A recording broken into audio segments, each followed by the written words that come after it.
শরীর থেকে বাহির করার নাম হলো মৃত্যু। সুবহানাল্লাহ। মুমিনের মৃত্যু হয় 300 তলোয়ার দ্বারা আঘাত করলে। 100 তলোয়ার 300 তলোয়ার দ্বারা আঘাত করা যতটুকু কষ্ট, মুমিনের মৃত্যু ততটুকু কষ্ট। আপনার শরীরে ফসল আছে না, ফসল আছে না, প্রত্যেকটা ফসলের গোড়ায় গোড়ায় যদি একটা একটা বস্তু যদি আঘাত করা হয়, কি করা হয়? প্রত্যেকটা ফসল আছে না আমাদের আঘাত করা হয়। ফেরেশতারা এভাবে যদি আঘাত করে আপনার মৃত্যু হয়, আমার মৃত্যু হয়, তাহলে বোঝা যায় মৃত্যুটা কত বড় ভয়াবহ। বাবা রাওয়ায়াতে এভাবে বলেছিলেন, একটা জীবিত ছাগলকে জবে না করে সামনাটা ছুরি দিলে, সামনাটা কি করে দিলে? ছুরি দিলে শরীর থেকে। আপনাকে জবে না করে সামনাটা যদি ছুরি দেয়, আমার আপনার শরীর থেকে যদি ছুরি দেয়, আবার আপনার কষ্ট হবে কি কষ্ট হবে না? আপনাদের আওয়াজ বলতেছে কষ্ট হবে না? কষ্ট হবে। মৃত্যু মানে এরকম, মুমিনের মৃত্যু মানে ওই পানির গ্লাসের মধ্যে পানির গ্লাস শেষ হয়ে এক ফোঁটা আস্তে আস্তে পানি পড়ে না, আস্তে আস্তে পানি পড়ে না। মুমিনের মৃত্যু হয় এরকম হবে। কবরে হবে জান্নাতের ফুল দ্বারা, জান্নাতের ফেরেশতা, জান্নাতের শ্রেষ্ঠ সূরত নিয়ে, জান্নাতের সর্বোত্তম সূরত নিয়ে মুমিনের নিকট উপস্থিত হবে। সুবহানাল্লাহ। মুমিনের নিকট উপস্থিত হয়ে ইজ্জতের সাথে, সম্মানের সাথে, ইহতিরামের সাথে মুমিনকে মৃত্যু দান করবেন। সালাতুন ইয়া রাসূলুল্লাহ আলাইকুম, সালাতুন ইয়া হাবিবাল্লাহ আলাইকুম। আচ্ছা, মৃত্যু আমরা দুই ধরনের মনে করি। একটা হচ্ছে আজাল মৃত্যু, মানে স্বাভাবিক মৃত্যু, আর একটা হচ্ছে কবল আজাল, অস্বাভাবিক মৃত্যু। আমরা দুই ধরনের মৃত্যু মনে করি না। একটা স্বাভাবিক মৃত্যু মানে যেটা আমরা বুঝি ওই কেরোসিন তেল শেষ হয়ে গেলে ওই এটা নিভে যায় না, এটাকে কি বলা হয়? কাশ বলা হয়, কফি সেরাক বলা হয়, বাতি বলা হয়। কেরোসিন তেল শেষ হয়ে গেলে মানে একেবারে সম্পূর্ণ হয়ে গেছে, ওই বাতিটা নিভে গেছে। মানে বৃদ্ধ মানুষ যৌবনের রস শক্তি সামর্থ্য যা পেয়েছে সবগুলো শেষ হয়ে যখন যিনি মারা যায়, তিনি স্বাভাবিক মৃত্যু, আজাল মৃত্যু আমরা সেরকম মনে করি না। আবার আজাল অস্বাভাবিক মৃত্যু, যিনি ছোট হঠাৎ গাড়ির অ্যাক্সিডেন্টে মারা যায়, স্ট্রোক করে মারা যায়, অথবা পানিতে ডুবে মারা যায়। এরকম দুর্ঘটনা আমাদের মধ্যে ঘটে না? অনেক কি করে না? আপনার মোটরসাইকেল অ্যাক্সিডেন্টে মারা যায়, গাড়ির অ্যাক্সিডেন্টে মারা যায়। এটাকে আমরা অস্বাভাবিক মৃত্যু বলি। খবরদার, এটা অস্বাভাবিক। আহলে সুন্নাত ওয়াল জামাত এটা হলো, এটা অকাল মৃত্যু নয়, অস্বাভাবিক মৃত্যু নয়। আপনার রিজিক আল্লাহ তাআলার কাছ থেকে যতটুকু বাজেট ছিল, ওই রিজিক যতক্ষণ পর্যন্ত আপনি ভক্ষণ করবেন না, ততক্ষণ পর্যন্ত আপনার মৃত্যু হবে না। ততক্ষণ পর্যন্ত আপনার মৃত্যু হবে না। পুকুরের মধ্যে যখন আপনারা ওই বলকি ভাই দেখছেন, বলকি আপনাদের কাছে আছে, বলকি দেখছেন কখন? বলকি পুকুরের মধ্যে যখন বলকি বেলায় মাছ শিকারে মাছ ধরার জন্য যে একেবারে সুস্বাদু, একেবারে আকর্ষণীয় যে আদারগুলো বলকির বিষাক্ত কাটার সাথে ভিতরে কিন্তু বিষাক্ত কাটা হয়েছে, উপরে কিন্তু খুব মজাদার খাবার হয়েছে। ঠিক না? ঠিক। তো মাছ যখন ওই বলকির আদারটা দেখে, সুস্বাদু খাবারটা যখন দেখে, তখন টুপ করে গিলে না বাবা? আমরা মানুষ দুনিয়ার চাকরির কথা দেখে, দুনিয়ার মহ করে, আল্লাহ এবং রাসূলের কথা বলে নিয়ে, মৃত্যুর কথা বলে নিয়ে, ওই মাছের নিয়ে দুনিয়ার বিষাক্ত কাটা আমরা আমাদের শরীরে, আমাদের দেহে, আমাদের অন্তরে আমরা গ্রহণ করি কি করি না? করি। আচ্ছা, ওই মাছটা যখন সুস্বাদু খাবারটা খেল, তখন সে প্রভাব করলো বিষাক্ত কোমলটা জিনিস তার শরীরের সাথে সম্পৃক্ত হয়েছে, তার মুখের সাথে কি হয়েছে বাবা? লেগে গিয়েছে। ওই মাছটা বাঁচার জন্য এদিকে ওদিকে কিছুক্ষণ মানে চেষ্টা করে কি করে না?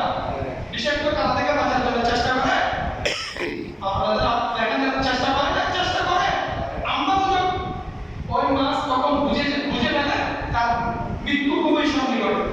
বুঝে না? বুঝে তার মৃত্যু খুবই সন্নিকটে। তদ্রূপ আমরাও যখন মৃত্যুর বিছানায় উপনীত হয়ে যাই, তখন আমরা বুঝি মৃত্যুর খুব নিকটে আমি চলে এসেছি। তখন বাঁচার জন্য চিকিৎসা কোনো কমতি রাখি আমরা?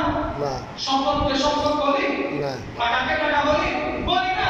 জীবনটা বাঁচার জন্য, বাবার সন্তানের জীবন বাঁচার জন্য, সন্তান বাবার জীবন বাঁচার জন্য নিজের সবটুকুই ব্যয় করে দেয়, নিজের সবটুকুই বিক্রি করে দেয়। করে দেয় কি করে দেয় না? করে দেয়। আচ্ছা, ওই মাছ বিষাক্ত কাঁটাতে গিয়েছে, ওই মাছটা যখন এত চেষ্টা করার পরও যখন বাঁচতে পারে নাই, উপরে আল্লাহ উপরে একটা খানা দিয়ে ধরে, এই নাড়াচাড়া করে ওটা কাঁটাটা বাহির করে, ঠিক না? মাছটার কষ্ট হয় না বাবা? কষ্ট হয় না? কষ্ট হয়েছে। ওই মাছটাকে এই খুব সুন্দরভাবে রাত দিয়ে আমরা কাটি, পিস পিস করি, মরিচ, লবণ, মশলা, গরম গরম গ্যাসের মধ্যে ছোড়ার মধ্যে দিয়ে খাবার উপযোগী করি। করি কি করি না? খাই না আমরা? আমরা এত সুন্দর করে মাছ খাই, এত ক্লিন পরিষ্কার করে আমরা মাছ খাই। আমাদের যে দেহটা আমরা সবসময় ক্লিন পরিষ্কার, উন্নত মানের সেন্ট, উন্নত মানের কাপড়, উন্নত মানের পরিধান আমরা করি।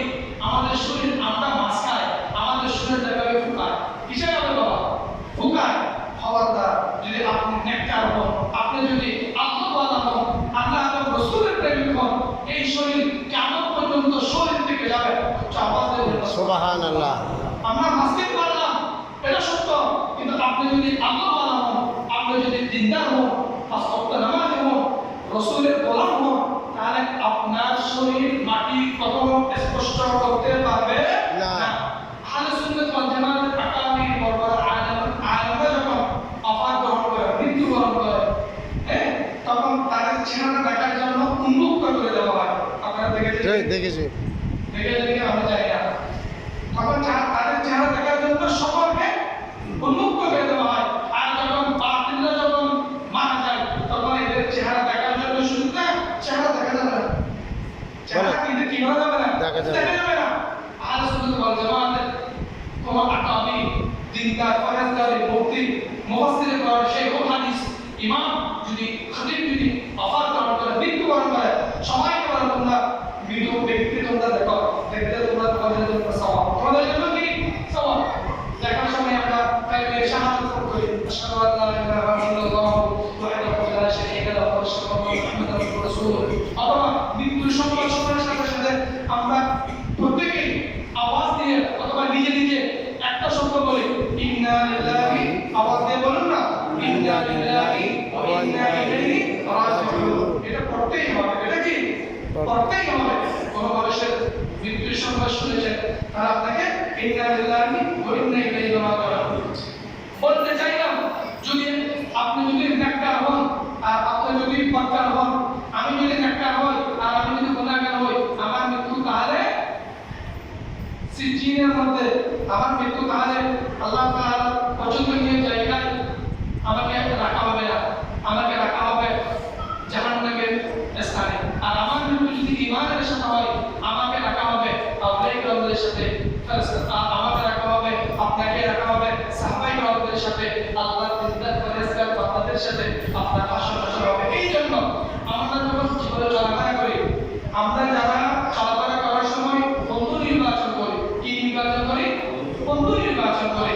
আমার বন্ধু যদি মদখোর হয়, আমার বন্ধু যদি নারী জেনাখোর হয়, আমার বন্ধু যদি সুদখোর হয়, আমার বন্ধু যদি অসভ্য ব্যক্তি হয়, তাহলে তার অসম্মানিত কাজগুলো আমাকে আকৃষ্ট করবে। নাউজুবিল্লাহ। আকৃষ্ট করবে। আমার বন্ধু যদি নামাজি হয়, আমার বন্ধু যদি ফারেজগারি